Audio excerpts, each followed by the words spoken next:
Hello, I'm Lucas, and I'm going to explain a solution for a problem in NWork 2017 called English Restaurant. The task is that there are groups of random sizes from 1 to G people arriving at the restaurant, and they each occupy the smallest table that fits the group. And if there is no such table, then the group leaves.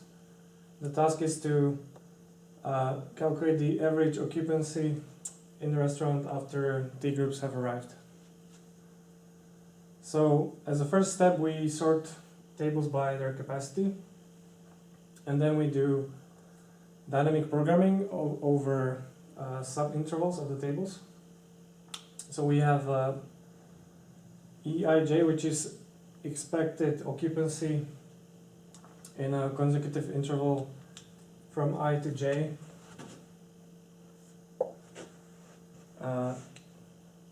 Given that the rest of the restaurant is unoccupied, so only tables from I to J are all occupied and the rest is empty. And we can calculate this value by first fixing the last occupied table, which would be 1 from the interval I to J. Once we fix this, we know that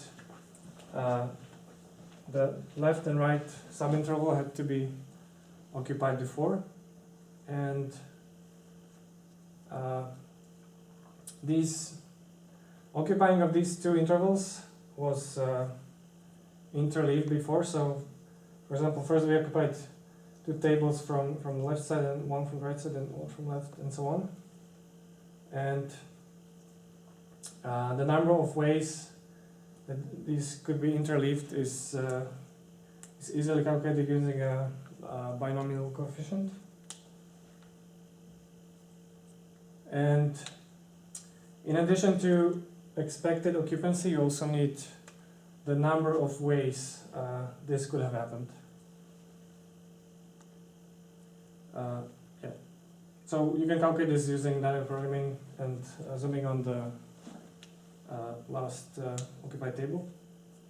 And then once you have E, then you can calculate another dynamic programming table, which is, we call it FKL, which is the average occupancy of the first K tables when L of them are occupied, and the rest of the restaurant is empty. So here you piece together consecutive intervals, and together they have L tables occupied. And here you also need to take into account this interleaving, because when you add one consecutive piece, it will be interleaved with all the tables that are there previously. And you need to be careful when you're implementing this.